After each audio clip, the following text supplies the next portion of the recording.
Ho, ho, ho! Bine ați venit la un nou videoclip! De Crăciun, oamenii se adună pentru a despacheta cadourile și pentru a servi o masă frumoasă. Aceste cadouri vin de la Moș Crăciun, un bărbat cu barbă și mustață albă care ar locui undeva în Finlanda, la Polul Nord, sau în Groenlanda. În videoclipul de azi, vă vom arăta 10 momente în care oamenii l-au surprins pe adevăratul Moș Crăciun în fața camerei. În ajunul Crăciunului, tatăl unei familii se uită afară și vede un Moș Crăciun care se plimbă cu un sac plin de cadouri. El le povestește imediat acest lucru copiilor săi și toți decid să arunce o privire afară. Moș Crăciun pare să viziteze mai întâi familia care locuiește pe cealaltă parte a străzii, așa că ei intră din nou în casă, dar câteva minute mai târziu, când ies din nou afară, îl văd brusc pe Moș Crăciun stând în picioare după colțul casei. Tatăl le spune că mai bine pot intra înăuntru și ceea ce găsesc sunt o mulțime de cadouri sub bradul de Crăciun. Se pare că Moș Crăciun a pus cumva cadourile jos și imediat a fugit din nou să aducă cadouri ale altor familii. E foarte frumos că au putut să-l vadă pe Moș Crăciun pentru puțin timp, pentru că nu toată lumea e atât de norocoasă. L-ați văzut vreodată pe Moș Crăciun? Spuneți-mi asta în comentarii. În următorul videoclip îl vedem pe Moș Crăciun alunecând pe horn și intrând în sufrageria unei case. El a luat o mulțime de cadouri în sac și umple toate șosetele de Crăciun agățate lângă șemineu. Dar Moș Crăciun nu a venit singur, pentru că după un timp se hotărăște să deschidă ușa de la intrare și atunci îl vedem pe renul Rudolf intrând.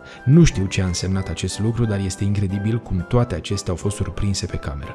Probabil că Rudolf s-a săturat să aștepte pe acoperiș și a intrat înăuntru să arunce o privire. După ce Moș Crăciun a lăsat toate cadourile, el se întoarce în coșul de fum și apoi dispare de nicăieri. Bineînțeles că ar fi putut intra pe ușa din față, dar Moș Crăciun e desigur obișnuit să intre pe horn, iar restul renilor săi așteptau probabil pe acoperiș. În acest videoclip din 2012, Moș Crăciun pare să intre în casă pe ușa din față și înainte de a intra în sufragerie ascultă pe scări dacă toată lumea doarme. Apoi scoate mai multe cadouri din sacul său și le pune sub bradul de Crăciun. Dar deodată aude pe cineva coborând pe scări și încearcă imediat să se ascundă. Cel care a încărcat videoclipul a crezut că a auzit un intrus și a decis să arunce o privire la parter. Cu toate astea nu a găsit pe nimeni, dar în videoclip se poate vedea că Moș Crăciun știe cum să se ascundă. Bărbatul își pusese o cameră de supraveghere în casă, așa că atunci când a decis să se uite la filmare împreună cu fiica sa de 7 ani, au văzut că nu era un intrus, ci Moș Crăciun. Bărbatul a încărcat videoclipul pe YouTube pentru a dovedi că Moș Crăciun fără îndoială există cu adevărat. După cum știți, renii nu pot zbura, dar când vorbim despre renii lui Moș Crăciun, aceștia pot. Renii lui Moș Crăciun sunt speciali. Ei pot zbura foarte departe, dar și foarte sus. Acesta este și un mod convenabil pentru Moș Crăciun de a călători prin aer cu sania și cadourile, astfel încât să nu fie observat cu ușurință.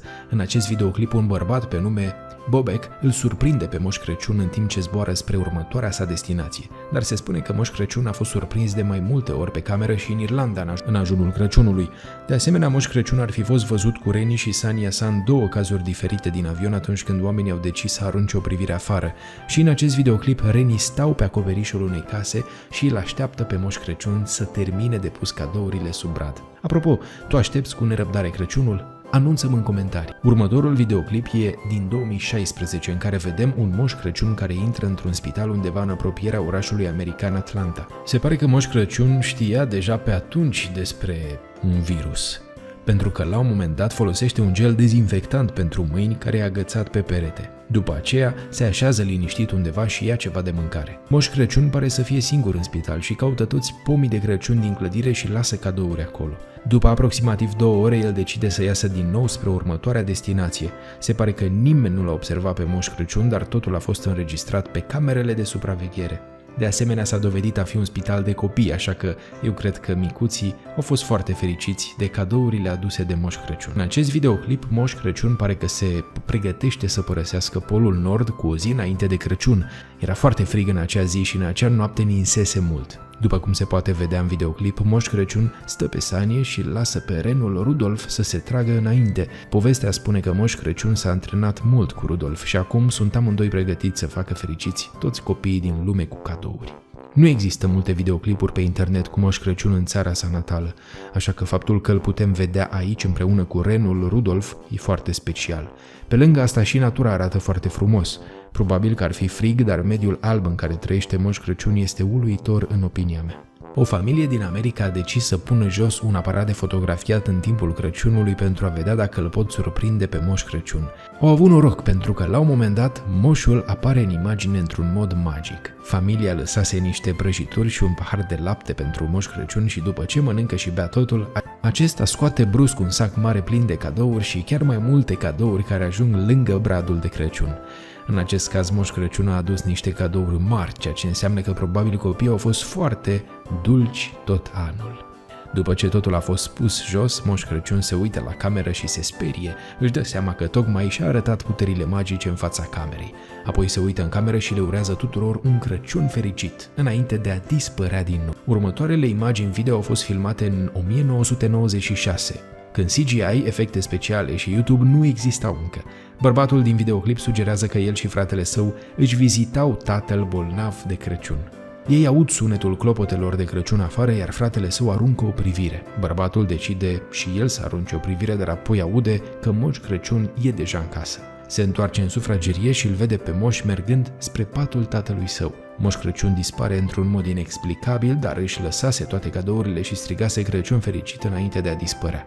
Mulți oameni din comentarii cred că aceasta e o dovadă că Moș Crăciun chiar există, deoarece videoclipul a fost înregistrat în 96 și încărcat ulterior pe YouTube în 2011. Familia care locuiește în această casă a pus o cameră de securitate atârnată la ușa din față pentru a vedea dacă îl pot surprinde pe Moș Crăciun pe cameră în timpul ajunului de Crăciun. După cum puteți vedea, moșul stă în partea stângă a peretelui, dar nu a venit singur, deoarece dacă vă uitați cu atenție îl vedem și pe renul Rudolf. Dar ceea ce s-a întâmplat după aceea este destul de incredibil. Moș Crăciun se îndreaptă spre ușă și știe cum să intre în casă. Mulțumită familiei, putem vedea și ce face Moș Crăciun imediat după ce intră în casă. Au agățat și o cameră de filmat în interior. Moș Crăciun golește paharul cu lapte și mănâncă prăjitura care se află lângă bradul de Crăciun, apoi decide să pună o mulțime de cadouri sub brad. Cât de mișto e asta! În dimineața următoare, familia a putut să le arate copiilor că Moș Crăciun a trecut pe acolo. Cred că a fost un Crăciun de neuitat pentru ei. În următorul video îl vedem pe Moș Crăciun zburând prin aer împreună cu Reni și Sania sa spre următoarea destinație. Acesta ar fi fost filmat de un bărbat pe nume Paul Mori în orașul american New York. Probabil că Moș Crăciun se pregătea pentru ajunul Crăciunului sau se îndrepta spre o altă țară unde era deja întuneric. Bărbatul care a filmat videoclipul a dat chiar un interviu în care a explicat că înregistrarea video e reală. De asemenea, ar fi existat o mulțime de oameni care ar fi susținut că l-au văzut pe moș în aer în aceeași zi. E destul de mișto că l-au filmat pe Moș Crăciun aproape în plină zi. Videoclipul a fost vizionat de milioane de ori. Vă place Crăciunul? Ce fel de cadou ți-ai dori să primești? Scrie-mi asta în comentarii. Dacă ți-a plăcut videoclipul, dă-i un thumbs up.